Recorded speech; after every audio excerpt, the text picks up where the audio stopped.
This is chapter 14, part 2. In today's section, we're going to talk about the religious impact of the Protestant Reformation in terms of how it changed the understanding of Christianity as a religion, in terms of religious beliefs, theological beliefs. And we'll also look at some of the social impact of the Reformation in terms of the way it affected middle-class people, peasants, women, and why people were so attracted to the ideas of Martin Luther beyond just for religious reasons. So these are the two topics of today's notes. The section entitled Protestant Thought. This is the section that's going to detail what does it mean to be a Protestant now. For the first time in the history of the church on a big scale, there's another viewpoint on how to be a Christian. Just want you to understand that. Before the Reformation, there was really, if you were in Western Europe, there was only one version of Christianity, and it's the Catholic version. So whatever they taught, you believe. And since most people were illiterate and couldn't read the Bible, everything the church taught, either in words or in pictures or in practice, was simply what people believed in the way they understood the religion. And now you have a second group of people saying, we are also Christians, but we have a different interpretation of the Bible and of what it means to be a Christian. That's continued. This division has continued between Catholics and Protestants for the last 500 years, and there really are very different views on what it means to be a Christian, and depending on which faith you're a part of. So the term Protestant means protester. It's the name of the princes of Germany that were allied with Martin Luther, who initially got together in different meetings and formulated a different set of ideas about these issues than the Catholics. And so the nickname was, oh, you're a Protestant, you're a protester, and that term stuck.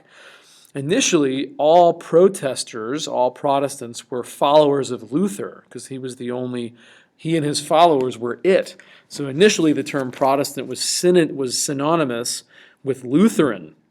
But as we'll see over the next few sections, there's going to become many forms of Protestants over the centuries. That term is going to be a big blanket term that includes a whole variety of other branches of the Christian faith, whereas the Catholic faith remains the same Catholic faith then and now. Protestant refers to dozens of different groups today, initially just Lutherans.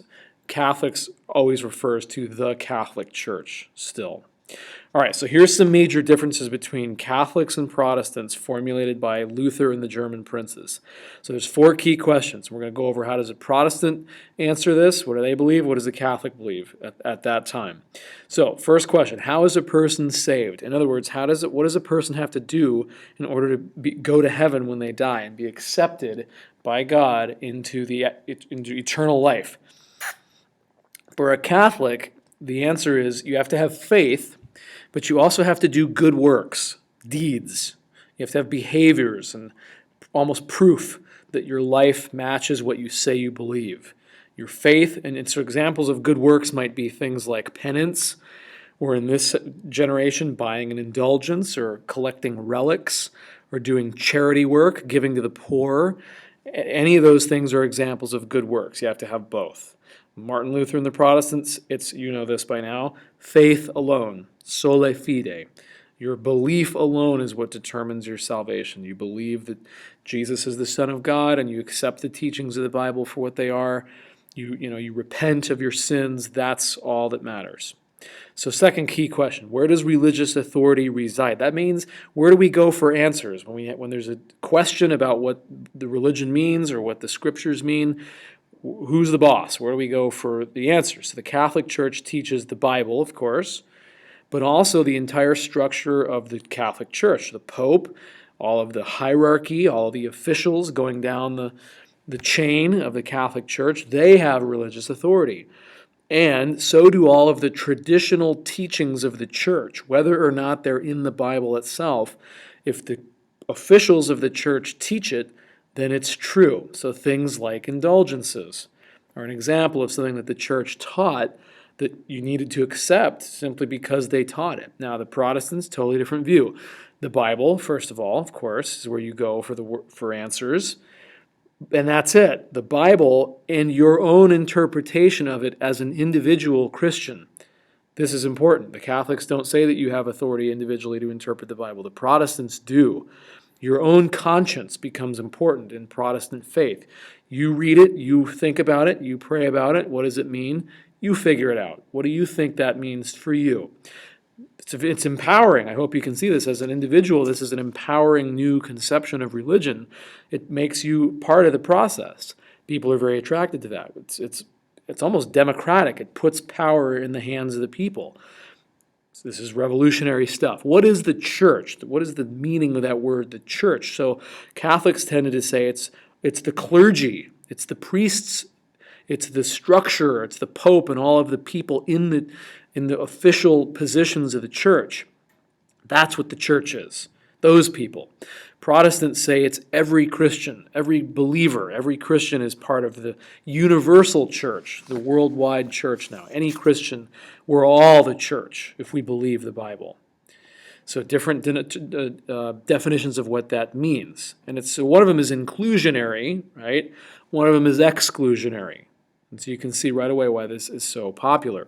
What is the highest form of Christian life? That means what's the best thing you could do with your life to please God and to be a good person and a good Christian? What's the highest thing you could do as an individual? The Catholic said it's to join the priesthood, to be a part of the clergy, whether it's a monk or a bishop, or you live in a monastery, or you're a nun, some form of total devotion in your whole existence and your occupation to the church. The Protestants say that there is no higher form of life, of work, than anything else. All vocations, all work has dignity. All of it is equal in God's eyes. So the best thing you can do as an individual is figure out what you think God wants you to do and do it. And that is the most pleasing thing you can do, is your own individual call, your own individual purpose that you get as a Christian. If you fulfill that, it's as good as anything. So the doctors have great jobs. There's nothing better in God's eyes about being a doctor than working outside or being a craftsman or a lawyer. Every job has the same worth in the eyes of God. So you need to figure out what you're best at and do it, and that's the best thing you can do with your life, not just joining the priesthood. So his conception of the church, Luther's, goes on in a term called the priesthood of all believers. So this is his idea of what the church is. It's everybody. The church on earth is not just the clergy, it's all believers everywhere, and each believer is like their own priest. We don't need a priest for us to interpret for us or to pray. We don't pray through the priest or to the priest. We have that personal access to our faith without the interference of somebody else. That's what he means by priesthood of all believers. Another thing he meant about that is that all Christians are basically equal in God's eyes. God doesn't see anybody as any better than anyone else. He doesn't think that a priest is better than a craftsman. We're all equal in God's eyes. This is very modern stuff. Very sounds like America in some ways. Our whole conception of being equal before the eyes of the law. And so really, if we're all equal in God's eyes, then we're really all the same on earth too, and no one's better than anyone else. And this is the first time somebody's really published this as a belief, that prior to this it was just accepted without any argument that the clergy are superior, that they're closer to God, and they have their God blesses them more, and they're more respected in God's eyes. Luther challenges all of that. So here's some other things they disagreed with. The number of sacraments. A sacrament is something you do to earn the grace and the favor of God and grow closer to God. And now both branches of Christianity believe in the sacraments at this point, but the difference is the number of them. So the Catholics believe that there are 7 sacraments, that things like baptism, taking communion, getting married, becoming a priest, having last rites performed on you once you're dead. These are sacraments, things that you do to earn God's favor. So the Protestants and Luther say really there's only 3: baptism, communion, taking communion, and penance, so doing things to atone for your sins. So that, they said faith alone, but then they still included penance as a sacrament. So it's, they're getting there. All right, so the other thing is that there's a difference in the type of church service now. So Catholics, the central focal point of a church service, a Mass, M-A-S-S, is the taking of communion. That's the main thing you do when you go to Mass, is you take communion. Now the Protestants, the main thing you do in a Protestant church service is you hear a sermon, you hear preaching. Somebody gets up, a minister, a pastor, and they preach. They explain the Bible. They give examples. They make it personal. And so there's and that still continues actually as in the modern day. The difference between a Catholic and a Protestant church service is exactly the same thing. And so another argument they have is, what does it mean when you take communion? When you eat the bread and you drink the wine in a church service, what is happening to you? That the Catholics say it's literally the body and blood of Christ that you're eating. Protestants say that it's either symbolic of that or it's simply something you do as a memorial to just remember the Bible stories and and the whole story of Christ being crucified and raised from the dead. That's the essence of Christianity. So they disagree over what is happening in that particular religious ceremony, the ceremony of taking communion. All right, let's move on to social impact of Luther's belief. So now here's how it affects multiple groups in society. The rich, the middle class, the business people of Germany, of where he lived, were very attracted to his ideas. These people resented paying all these taxes to the church. They resented all the privileges that the clergy had. The clergy didn't have to ever pay taxes themselves, but everybody else did to them. They didn't have to do any community service. They were exempt from a lot of laws and regulations that everyone else had to follow. And so these business people are eager for a change. They're ready to maybe save some of their money, and they're certainly ready for the clergymen to not be exempt and have all these privileges and immunities. So they're attracted to Luther's ideas, not just for religious reasons, get this now, but for political ideas, for economic reasons, for financial reasons, legal. We want to be more equal legally. Up until this point, the clergy was like its own entity. They didn't have to really follow anyone else's laws. They were their own part of society, and now they're going to start coming under the authority and laws like everybody else. And this is very popular to the middle and business classes. For peasants, they're really like these ideas about all people being equal in God's eyes and in each other's eyes. So they really were excited maybe that Luther might be talking about getting freedom from serfdom or from their lord, their landlord, and they're taking Luther's ideas about religion and they're going to twist them a little bit into a social agenda. So money's involved, their status, their work situation, their status as essentially slaves and serfs. So there's a lot of social and political attraction to these new religious ideas. Now, Luther initially was on the side of these peasants, and he wrote this in this little pamphlet on Christian liberty. He said, "A Christian man is the most free lord of all and subject to none." And the peasants heard that, probably, perhaps incorrectly or mistranslated, and they decided that Luther was advocating social revolution, that it's time to shake off serfdom and rebel and have a revolution and get rid of serfdom, and we don't need to work on our landlords' farms anymore, and the whole feudal system is going to come to an end according to what these peasants are believing. Now, what they didn't read was the second part of Luther's quote, which says, "A Christian man is the most free lord of all and subject to none." Second part is, "A Christian man is the most dutiful servant of all and subject to everyone." They left that out. So there's going to be massive peasant rebellions now, right out in about 1520, based on misinterpretations of Martin Luther's religious teaching. And in an area called Swabia, the Swabian peasants are the guys that kick it off. So they write a list of grievances called the 12 Articles. It's their complaints against their lords, the nobility of the countryside. And they didn't like it that their rents had gone up, and that the Lord had raised taxes, and that they had lost the right to have certain farmland in their property, in their possession. They didn't like that they had to pay they had to turn over sometimes their best horse or cow to the Lord for him to use. There was all these tradition of little responsibilities that these people owed their Lord, and they're going to complain about all of them, these Swabian peasants in the 12 Articles. And they have the printing press now to get them published. And they cited Martin Luther as their source. He's on our side. So Luther's initial reaction was actually he supported them, and he wrote a few things that indicated that he might actually support the peasants' cause. But all of a sudden, when it turned violent and these people actually started killing their landlord, Luther completely turned on them and wrote this famous pamphlet called Against the Murderous Thieving Hordes of Peasants, in which he urged the nobility of Europe to crush the peasant rebellion, and they did pretty dramatically. 75,000 peasants were put to death, and Luther was very harsh toward the peasants and said, you undisciplined, devilish rebels. I don't support social revolution. I support religious revolution. So here's the main point now. Luther and Lutheranism supports existing governments and existing political authorities.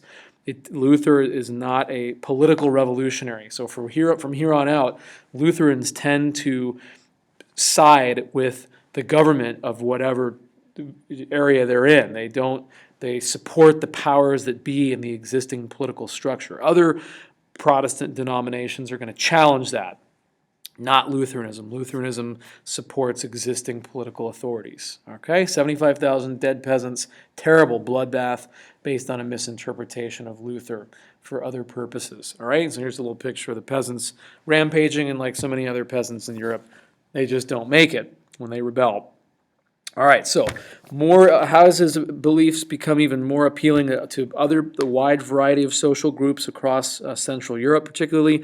Luther's teaching and Protestant teaching simplifies the Christian faith and the understanding of it. And these ideas are quickly spread by the new printing press, which makes them available and accessible. The main change here is that religion and Christianity is now, according to the Protestants, very personal. Very personal. You have a relationship with God yourself. You don't need a priest in the middle. You interpret the Bible for yourself. You don't need a priest to do it. It's empowering, and it's based on your faith, and that's appealing to people. It's not based on your works, your faith. Luther advocated for an abolition, means you get rid of all these elaborate ceremonies and rituals that were part of the Catholic Church. That he goes, those aren't necessary. That's just works. That's not what earns God's favor or salvation. You got to get rid of all these, incense and chanting and, all these different things that people have been doing for centuries, processions and, all that. It's your simple faith. That's all that matters. Luther also translated the New Testament into German. So he's the first person. That's the vernacular, of course, of the people. And this is important because Luther's words in this translation become essentially the standard version of the German language. He much like the guys from chapter 12 that were writing in English for the Middle English for the first time and in modern Italian for the first time, his German words become, from the Bible, they become the German language, written down, codified for the first time. So he has a really broad impact in terms of the written word beyond just the translation of the Bible. Although now people can read it for themselves, so everyone should read the Bible for themselves. So in this tradition, he's carrying on a long line of people that said the same thing. So remember Wycliffe said that, and Jan Hus said that, and Erasmus in the Northern Renaissance said that. So Luther picks up that same line of thinking.